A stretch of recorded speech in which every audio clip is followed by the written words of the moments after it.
ओह, Nandi brand. आप यहाँ खरीदने के लिए आए हैं, बेचने के लिए? खरीदने के लिए आए हैं। खरीद कर क्या करोगे? ऑफ कोर्स बेचेंगे इसे।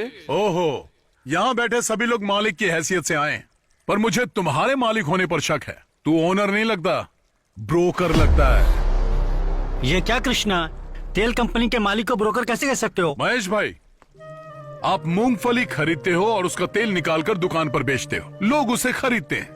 तुम एक मालिक हो ये सब जानते हैं, लेकिन इस आदमी ने तो कुछ किया ही नहीं। हमसे खरीदेगा और किसी और को बेचेगा। तो जो बीच में आकर हमारी बिक्री को बढ़ा देता है उसे हम क्या कहते हैं? तो आपको समझ नहीं आया, ब्रोकर या ओनर? हाँ, यही डाउट है ना तुम्हें? डाउट नहीं है, यकीन है। चलिए जाने दीजिए ब्रोकर साहब, बताइए तेल आप किस कीमत पर बेचेंगे? 140 रुपीज। हमसे जब 200 में खरीद रहे हो तो 140 में कैसे बेचोगे? ये तुम्हारी समझ के बाहर है ब्रदर। वही तो हम जानना चाहते हैं ब्रदर, कि इतने बड़े नुकसान में क्या फायदा है तुम्हारा? 60 रुपए का नुकसान, यही छोटी सी बात तो हमारे पल्ले नहीं पड़ रही है ब्रदर। 8 सालों से इंडिया में ऑयल के बिजनेस में मेरा ब्रांड टॉप पर है, मुझे कभी भी नुकसान नहीं हुआ। चलो अच्छी बात है, लेकिन हमसे तेल खरीदने के बाद उसे हमारे ब्रांड के नाम से बेचोगे ना? वो इम्पॉसिबल है, ब्रांड तो सिर्फ मेरा ही होगा, द गोल्डन ईगल कंपनी, इसी नाम से तेल बिकेगा। इसका मतलब हमारे ब्रांड का बिस्तरा गुल कर ये दोगे? क्या कृष्णा, ऐसे तो हमारे सारे ब्रांड खत्म हो जाएंगे। इतना ही नहीं काका, उसके बाद आप मालिक नहीं नौकर बन जाएंगे। क्या मतलब? पदमपुर पप्पू गोंडा का पोता परमेशी अब अपने ही तेल का मालिक नहीं होगा? ये आपका ब्रोकर और आप सप्लायर। गोल्डन ईगल कंपनी के सिर्फ एक सप्लायर होंगे। ओए, हम जैसे लोगों को तेल बेचते हैं ना, वैसे ही ये भी हमारा वही तेल ज्यादा कीमत पर खरीद कर लोगों को बेच रहा है। तो इसमें हमको नुकसान क्या हो रहा है? फायदा ही तो है ना। परफेक्ट, बिल्कुल सही बात बोल रहा है ये, पर इसे ये बात समझ में नहीं आ रही है। तुझे प्रॉब्लम क्या है मेरे दोस्त? इसमें हमारा नुकसान ही क्या है कृष्णा? नुकसान?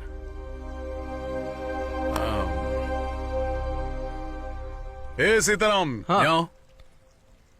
क्या है कृष्णा? तुम्हारा नाम क्या है? सीताराम। पूरा नाम बताओ। सिल्क सीताराम पूरा नाम। सिल्क सीताराम का मतलब? लगभग 30 साल पहले इस गांव में हमारी एक बड़ी दुकान थी, सिल्क साड़ी की दुकान। खानदानी व्यापार था, बहुत पैसा कमाते थे, घर पर ही बुनते थे और उसे ले जाकर अपनी दुकान में सजाकर बेच देते थे। फिर क्या हुआ? उस समय मैं लगभग 25 का रहा होऊंगा। मुंबई से एक बहुत बड़ी टेक्सटाइल कंपनी हमारे गांव में आई। उस टेक्सटाइल कंपनी वाले ने हमें कहा कि हम तुम्हें 20% ज्यादा फायदा देंगे। मेरा बाप लालची था, मान गया। 2 साल तक तो सब कुछ ठीक चलता रहा, लेकिन बाद में क्या हुआ? बाद में उन्होंने अचानक से सारे दाम धीरे से दम से गिरा दिए। वो दाम हमारे लिए कम था, हम सभी बर्बाद हो गए। मेरे बाप की दुकान बंद हो गई। पर दुकान बंद क्यों की? पूरे इलाके में सबसे ज्यादा नाम था तो दोबारा खोल सकते थे ना? हमारे पास जितने भी ग्राहक आते थे हम बॉम्बे कंपनी भेज देते थे, और वो लोग वापस हमारी दुकान पर क्यों आएंगे? हम लोग भारी कर्ज में दब गए। फिर उसके बाद मेरे पिता ने कर्जे की वजह से प्रॉपर्टी बेच दी, और एक दिन उन्होंने खुद को फांसी लगा ली। दूसरे दिन मेरी माँ ने सबके खाने में जहर मिला के खिला दिया, और खुद भी खा लिया।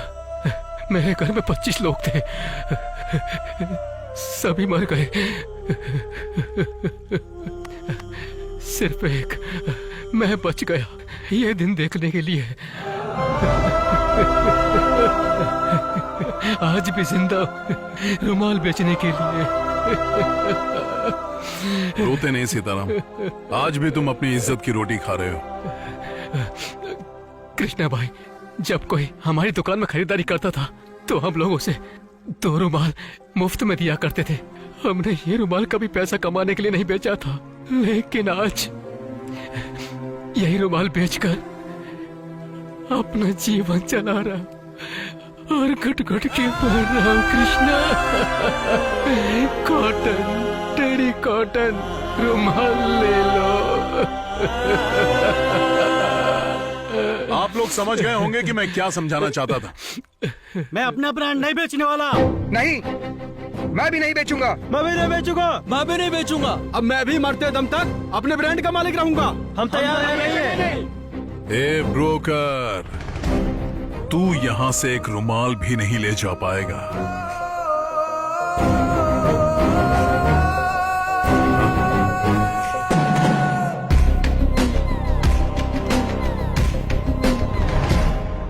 तुमने हमारे गांव वालों का फैसला सुन लिया ना, अब निकल लो यहाँ से।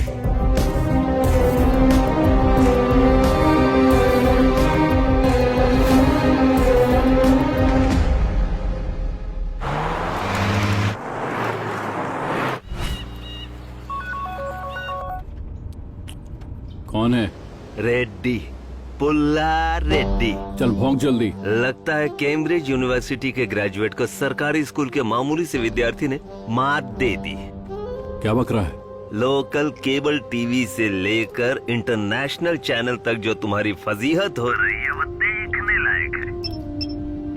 प्रख्यात बिजनेसमैन देवी शेट्टी को गांव वालों ने बेइज्जत किया। हुल्ली दुर्गा तालुका के तेल मार्केट में देवी शेट्टी को एक किसान ने ब्रोकर बोलकर अपमानित किया। अच्छा सुन देवी, मुझे एक डाउट है।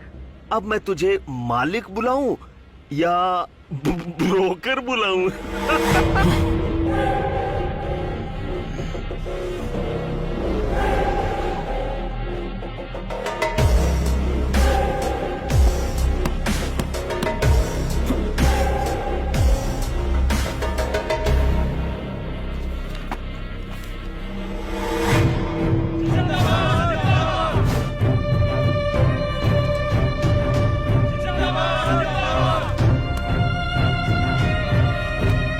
अरे मेरी बात तो सुनिए।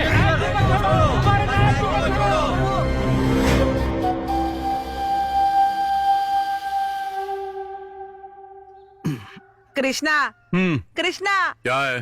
कृष्णा, कृष्णा, कंघी चाहिए क्या? छे, कृष्णा, तो फिर थोड़ा पाउडर तो लगा लो कृष्णा। ये मर्दों के लिए नहीं है। हाँ? हाँ? हाँ? ए, चुप चुप।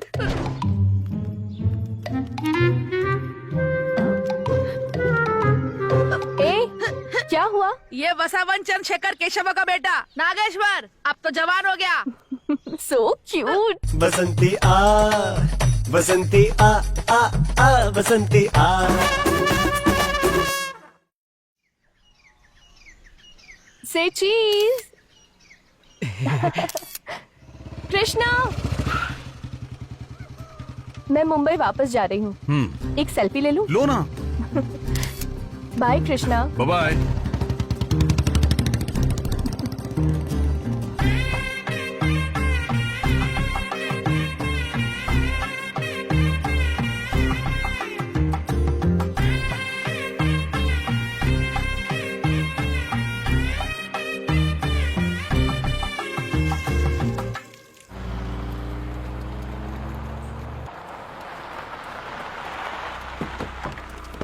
नमस्ते दादी, सब कुछ ठीक है ना? क्या रे बंसी यादव, पुलिस तुम्हें यहाँ पकड़ के क्यों लाई है? फिर से तूने कोई कांड कर दिया क्या? हाँ, वो पुरानी बातें हैं। अब मैं मिनिस्टर हूँ, ये मेरे सिक्योरिटी के लिए है। हाँ। नायक जी नमस्कार। ओहो, जनता के नेता आज खुद चल के मेरे घर आए हैं। नमस्कार। मैं आपसे कुछ खास बात करने आया हूँ। नमस्ते भाभी। बेटा कैसे? हाँ बोलिए। थर्मल पावर प्रोजेक्ट के बारे में बात करनी थी। नायक जी, सरकार वो प्रोजेक्ट दोबारा स्टार्ट करने जा रही है।